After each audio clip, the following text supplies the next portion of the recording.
Hello everyone. In this lesson, we will continue to learn about Sublime Text. In particular, we will learn what a macro is, how to record and save a macro, and how to even bind one to a keyboard command. Let's dive right in. So the question is, what is a macro? I think of a macro as a command or an action, or more typically, a group or a series of commands and actions that we can save and then recall whenever we want to use it again. So, for example, let's imagine that we are writing CSS and we're creating a new rule. So let's imagine we are creating a rule and the selector has a class of banner. Now you can see where my cursor is. We all know what the next steps are. We hit spacebar, curly brackets, and then enter. Now, those are three fairly robotic actions that we must repeat every time we create a new CSS rule. Spacebar, curly brackets, enter. And there's no sense in repeating ourselves if we don't need to. So what if instead I could perform that series of actions just once and say, hey, Sublime Text, please watch and record and remember what I'm about to do, so we can reuse it again later. This is exactly what a macro is. So to tell Sublime Text to begin watching us, we hit Control Q on our keyboards, which I just pressed. So Sublime Text is now watching me. So I will hit spacebar, curly brackets, enter. And now I want Sublime Text to stop watching me. So I will hit Control Q again. Sublime Text is temporarily saving that series of actions in its macro buffer. So we should probably take it for a test drive before we save it permanently. So to do that, let's take it for a spin. Let's create a new rule, create a selector with a class of hero, and then to test out our macro, we will go to Tools, Playback Macro. And it worked perfectly. So it just repeated the actions that we told it to record. I'm happy with what it recorded, so I want to save it permanently now. So go to Tools, Save Macro.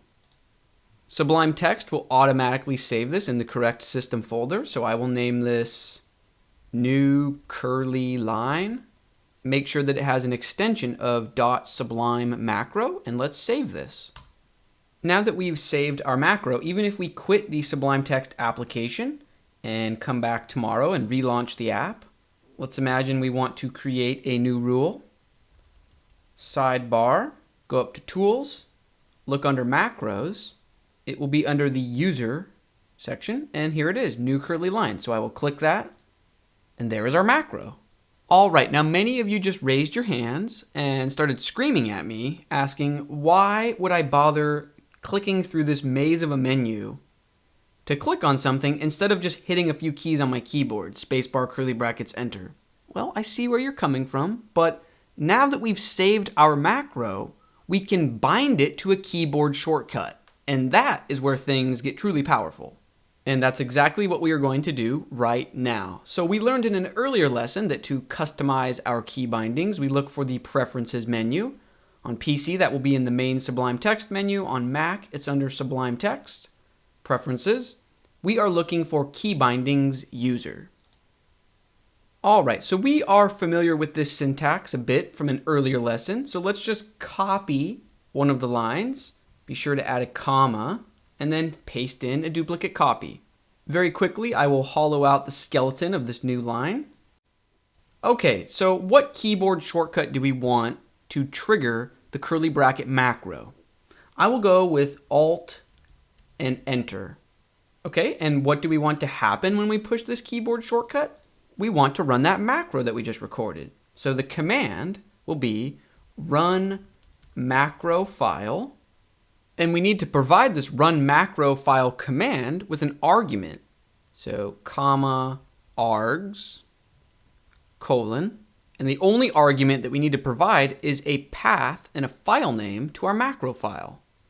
So new set of curly brackets, pointing to a file, colon, new curly brackets, and now we just spell out the directory and the file name. So it's relative to Sublime Text, so we go inside the Packages folder. We saved it inside the User folder. So we're in the right folder, now we just type out the name of the file.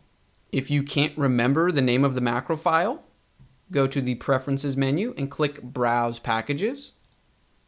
Hop into the user folder. Okay, so here is the macro file that we just created. So I named it new curly line dot. The extension is Sublime macro. All right, hit save, and let's take this for a test drive. So let's imagine we are creating a new CSS rule with a class of post, Alt, Enter. That's pretty smooth. Hooray, Alt, Enter. So you can see how that saves you time. Let's see how this same macro and keyboard shortcut fares in JavaScript. So let's imagine we were writing an if statement, if some variable equaled 2. Now I can already see the issue here. If I hit Alt, Enter, it adds a space, curly brackets, and return still inside the parentheses. What we really want to happen is move to the end of the line and then perform the macro. So let's just save a new version of our macro. So Control Q to tell Sublime Text to begin listening. Let's move to the end of the line. On Mac, that's Command and the right arrow key. On PC, just press the End key, which is to the right of your backspace key. So we moved to the end of the line. Now let's include a space, curly brackets, enter, and now let's tell Sublime Text to stop listening. Control Q. Let's save this. So Tools, Save Macro. I'm simply going to overwrite the same macro that we already created. New curly line. Go ahead and replace it. So let's try this out. If posts equals 3, Alt, Enter. Hooray. Let's make sure that it still meets our needs when we are writing CSS. Guest post, Alt, Enter. Works like a charm. And that will bring this lesson to a close. Now that you know what a macro is, how to record and save one, and even bind one to a keyboard shortcut, I hope you can use your imagination to create macros that eliminate some of the repetitive tasks that you perform. If you want a bit of extra credit, I will point out that there's more than one way to create a macro. So we use the method of having Sublime Text watch us, but you could also write your own code to program a macro. So for example, under Preferences, choose Browse Packages, hop into your user folder, and drag your macro file into Sublime Text. And you can see the code that Sublime Text generated for us while it was watching us to create this macro. So first it's moving to the end of the line, then it's adding a space, then it's adding curly braces, and then it's adding a new line in those braces. So if you are in an especially nerdy mood, feel free to create or manipulate your macros this way. That's going to do it for this lesson. I hope you feel like you learned something. In our next lesson, we will learn how to begin customizing Sublime Text visually to meet our preferences.